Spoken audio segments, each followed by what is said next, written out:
Friends, मैं Akshay Kumar Singh Indian home solution के educational section में आपका हार्दिक अभिनंदन करता हूं। आज हम बात करेंगे संख्या पद्धति की। संख्या पद्धति संख्या पद्धति में सबसे पहले आता है अंक। इसको हम कहते हैं इंग्लिश में डिजिट्स। हिंदू, वैदिक और अरेबिक सिस्टम में अंकों का कुल संख्या 10 है। 0, 1, 2, 3, 4, 5, 6, 7, 8 और 9। इन अंकों के समूह को संख्या कहते हैं। यानी अंक हमारे कौन से होंगे? 0, 1, 2, 3, 4, 5, 6, 7, 8, 9। और जो संख्या मतलब इनके जो डिजिट्स का जो ग्रुप होगा वो हमारा संख्या होगा। जैसे हम कभी कहते हैं फ़ोन नंबर, तो फ़ोन नंबर क्या हुआ कि फ़ोन का नंबर, यानी कि अगर फ़ोन नंबर की बात करते हैं तो उसमें कितने डिजिट होते हैं? टोटल 10। ठीक है, जैसे 9651978699, यानी ये जो है ये हमारा टोटल हुआ नंबर। और ये बना किससे है? इन नंबर ऑफ डिजिट से, यानी 9 एक डिजिट है, 9 एक डिजिट है, 6 8। अब हम उसके आगे बढ़ते हैं कि संख्या जब है तो इसमें एक प्लेस वैल्यू होगा, एक फेस वैल्यू होगा।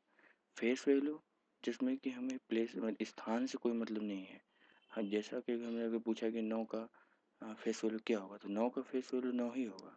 और लेकिन अगर हम अब 5 का मान लीजिए कि हमने पूछ दिया कि फेस वैल्यू क्या है, तो 5 का फेस वैल्यू 5 ही रहेगा। यानी जो भी क्वेश्चन पूछा जाए वही उस नंबर, अगर नंबर में हम सर्च करेंगे तो जो क्वेश्चन में पूछा गया होगा कि इसका फेस वैल्यू क्या है, तो वह फेस वैल्यू कभी चेंज नहीं होता, सेम वैल्यू होती है फेस की। यानी कि अगर हम 3 का पूछेंगे तो 3 फेस वैल्यू, 1 का पूछेंगे तो 1 फेस वैल्यू, 5 का पूछेंगे तो 5 का फेस वैल्यू 5 होगा। ठीक है, अब हम आते हैं, बात करते हैं प्लेस वैल्यू की। प्लेस वैल्यू, ये प्लेस वैल्यू क्या है? अब प्लेस वैल्यू जो होगा कि हमारे पास एक कोई नंबर है, इसमें से हमने पूछ दिया कि इसका प्लेस वैल्यू क्या होगा, तो इसका प्लेस वैल्यू होगा यानी कि ये यूनिट पोजीशन पे है, तो इसे बोलेंगे हम यूनिट डिजिट। फिर उसके बाद होगा कि जो सेकेंड नंबर जो 9 है, ये हमारा 10 पोजीशन पे है, ये 10 डिजिट बोलेंगे। ये हमारा 100 डिजिट होगा। इस तरह से हमारे सारे डिजिट्स बनेंगे। अब हम पूछेंगे कि हमारा 8 का प्लेस वैल्यू क्या है। तो 8 का प्लेस वैल्यू फाइंड करने के लिए सिंपल हम क्या करेंगे, 8 का प्लेस वैल्यू है तो पहले देखिए यूनिट 10, 100, 1000। इस मीन्स ये हमारा 1000 पोजीशन पे इंटू 8, इसका मतलब हो जाएगा 8000 जो हमारा होगा वो प्लेस वैल्यू होगा। यानी जिस नंबर का हम प्लेस वैल्यू जानना चाहते हैं, पहले हम उसके पोजीशन को देखेंगे। जैसे 9 का पोजीशन क्या है? यूनिट है, तो यूनिट डिजिट इंटू 9। इसी तरह अगर इसका पोजीशन का देखेंगे, इस वाले 9 का, तो क्या होगा? 10 डिजिट इंटू 9, इसका मतलब 90, इसका मतलब 9। तो इस तरह से देख रहे हैं कि हमें प्लेस वैल्यू मिलती जा रही है। तो ये हो जाएगा हमारा प्लेस वैल्यू। अब हम आगे बढ़ते हैं। प्लेस वैल्यू और फेस वैल्यू को देखने के बाद जीरो का प्लेस वैल्यू, अगर हम बात करते हैं जीरो का प्लेस वैल्यू क्या, हमने एक एग्जांपल लेते हैं कि इसमें 7071, तो इसका प्लेस वैल्यू क्या होगा? इस जीरो का प्लेस वैल्यू क्या होगा? इस जीरो का प्लेस वैल्यू निकालने के लिए ये किस पोजीशन पे है? 100 पे, इंटू जीरो इक्वल टू 0। इसलिए क्या होगा कि जीरो का प्लेस वैल्यू हमेशा 0 ही होगा। अब हम बात करते हैं विभिन्न प्रकार की जो संख्याएं हैं, कौन कौन सी संख्याएं हैं।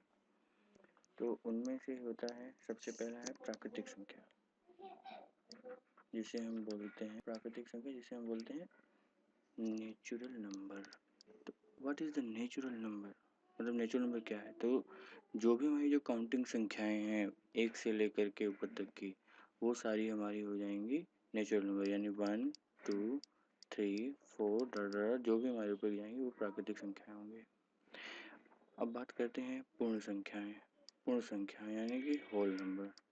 होल नंबर हमारा क्या होता है कि जीरोस को यहाँ पर हमने क्या किया था कि जीरो को इंक्लूड नहीं किया था। यहाँ हम क्या करें 0 1 2 3 4 डॉट अगर हम लेते हैं तो ये हमारा हो जाएगा पूर्ण संख्या। फिर आता है पूर्णांक संख्या, जिसे हम बोलते हैं इंटीजर नंबर। पूर्णांक संख्या, पूर्णांक संख्या हमारा क्या है कि जो भी काउंटिंग नंबर हैं, जीरो हैं और नेगेटिव काउंटिंग नंबर। अब ये हमारा जो होगा ये पॉजिटिव काउंटिंग नंबर है।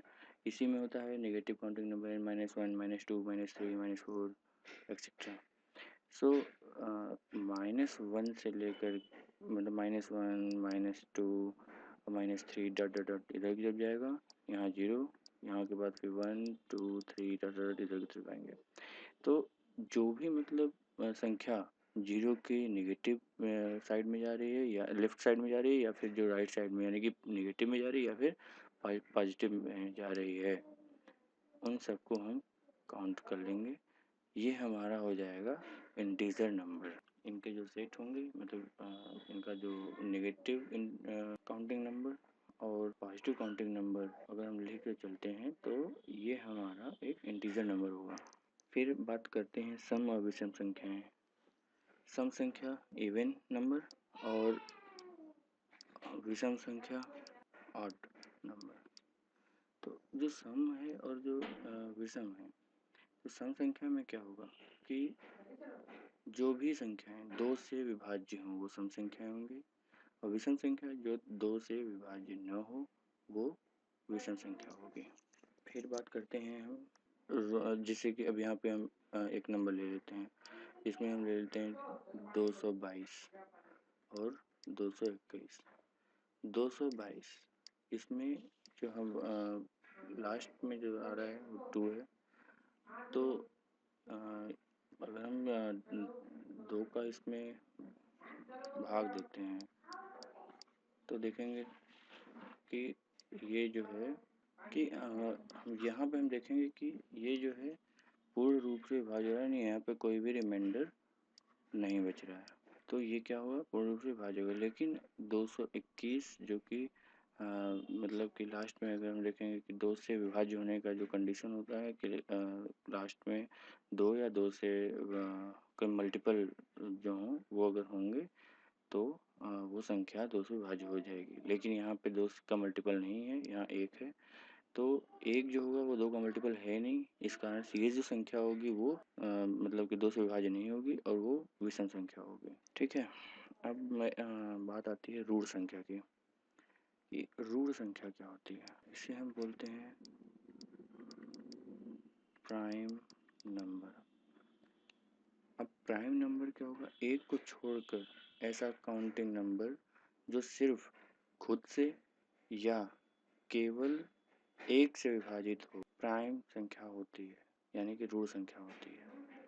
अब ऋण संख्याओं के एग्जाम्पल जैसे हो जाएंगे 2 3 5 7 11 13 17 19। तो ये जो संख्या हैं इसमें देखिए दो सिर्फ 1 से विभाजित होता है या फिर खुद से विभाजित होता है। ठीक। 3 क्या है? 3 या तो 1 से विभाजित होगा या फिर खुद से विभाजित होगा। तो जो भी मतलब हमारा जो ऋण संख्या है उसका ये डेफिनेशन यही है कि 1 को छोड़कर ऐसा काउंटिंग नंबर जो सिर्फ खुद से तथा केवल 1 से विभाजित हो, प्राइम नंबर या ऋण संख्या कहलाता है। 1 से लेकर के 100 के बीच में total number of prime number is 25। 1 से 100 के बीच में 100 है 25, और अगर हम 1 से 50 के बीच में ही सिर्फ 15 आ जाए, 1 से 50 का गिनती गिनते हैं तो उसमें जो प्राइम नंबर होंगे या ऋण संख्या होगा वो 15 है, और जो 50 से लेकर 100 के बीच में अगर हम जाते हैं तो हमारे 10 हैं। अब जैसे क्वेश्चन ये आता है कि एक नंबर दे दिया जाएगा, उसमें पूछ दिया जाएगा कि भाई बताइए कि ये संख्या प्राइम नंबर है या नहीं है। तो उसके लिए सबसे पहले एक मेथड देख लेते हैं कि हम एक मानेंगे कि p एक दिया गया नंबर है। मान लीजिए कि p हमारा गिवन है, मतलब दिया गया है, ठीक है, p हमारा दिया गया। अब एक ऐसी छोटी संख्या लेंगे जिसका वर्ग मतलब कि स्क्वायर p से बड़ा या बराबर हो। मतलब अगर मान लो कि अगर एक संख्या हमने n लिया है तो n का स्क्वायर p से बड़ा या फिर बराबर होगा, ठीक है। तो अब n से छोटे जितने भी प्राइम नंबर होंगे उनसे p में भाग देंगे। अगर p किसी भी प्राइम नंबर से विभाजित हो जाएगा तो वह प्राइम नंबर नहीं होगा, और अगर किसी प्राइम नंबर से विभाजित नहीं होगा तो वो प्राइम नंबर होगा। एक एग्जांपल ले लेते हैं, 137 जैसे दिया गया है, ठीक है। अभी 137 प्राइम नंबर है या नहीं है, प्राइम नंबर है या यस और नो, प्राइम नंबर है या नहीं है, ठीक है। तो 137 के लिए हम देखेंगे कि 10 का स्क्वायर करेंगे 100, 11 का स्क्वायर करेंगे 121 मतलब 121, और 12 का अगर हम वर्ग निकालेंगे तो 144। तो 12 देख रहे हैं कि जस्ट मतलब उसका जो स्क्वायर है वो जस्ट बड़ा हो जा रहा है 137 से। तो 12 के नीचे यानी कि 12 के जो नीचे होंगे रूट नंबर उनको हम नोट कर लेंगे। 12 के नीचे कौन से होंगे, 2, 3, 7, 11। फिर हम इसमें से ये चेक करेंगे कि 2, 3, 7 और 11 क्या ये 137 को डिवाइड कर देंगे। तो देखेंगे 2, इसके जो कंडीशन होता है विभाजित होने का वो फुलफिल नहीं हो रहा है, क्योंकि इसके लास्ट में कोई भी 2 नहीं आ रहा है, यानी कि 2 या 2 का मल्टीपल नहीं है। 3 से अगर बात करते हैं तो 3 1 4 और 7 4 11, इनका जो टोटल नंबर है वो भी 3 से मैच नहीं कर रहा है, क्योंकि 3 के कंडीशन होता है कि सभी जितने भी उसकी संख्याएं हैं उनको जोड़ दो। अगर वो उसकी जो जोड़ने के बाद जो रिजल्ट आ रहा है वो अगर 3 से डिवाइड होता है तो वो संख्या 3 से डिवाइड होगी, तो ये भी फुलफिल नहीं हो रहा है। 7 का देखेंगे तो भी ये फुलफिल नहीं हो रहा, और अगर 5 का भी देखें मतलब 3 से 5 छूट गया था, 2 3 5 7 11, 5 का देखेंगे तो भी नहीं होगा, 7 का होगा तो भी नहीं होगा, और एक 11 का देखेंगे तो 11 का अभी हमने देखा ही है कि तो 11 का अगर भाग देते हैं इसमें कंफ्यूजन है तो देख लेते हैं 137 भाग 11, 11 का भाग दिया, ठीक है। तो 27, 22 और हमारे पास बच गया 5, तो हमारा फिर रिमाइंडर हो गया, ये भी डिवाइड नहीं हुआ। तो इस प्रकार से हम ये कह सकते हैं कि जो 137 है वो हमारा प्राइम नंबर है। अब दूसरा एग्जांपल ले लेते हैं कि क्या 319 हमारा प्राइम नंबर है या नहीं। तो 319 की भी बात करते हैं तो सबसे पहले लिखेंगे, फिर इसमें लिखेंगे कि 18 स्क्वायर है। तो 18 स्क्वायर हमारा 319 से बड़ा है, ठीक है। तो अब 18 से जो इस छोटे होंगे जितने भी हमारे प्राइम नंबर उनको हम क्या करेंगे कि एक लिस्ट बना लेंगे, मतलब लिख लेंगे। तो जैसे 2, 3, 5, 7, 11, 13, 17। तो इनमें से हम ये चेक करेंगे कि भाई 319 किसी से डिवाइड हो रहा है नहीं। तो देख रहे हैं कि जो हमारा 11 है वो डायरेक्ट ही इसको डिवाइड कर रहा है, क्योंकि 11 का जो पहचानने का जो तरीका है वो ये है कि तो यहाँ पे देख रहे हैं हम सीधे सीधे 11 जो है वो की डिवाइड कर दे रहे थे 319 को। इसका मतलब ये प्राइम नंबर नहीं है। थैंक्स फॉर वॉचिंग एंड मेरे चैनल को सब्सक्राइब कीजिए।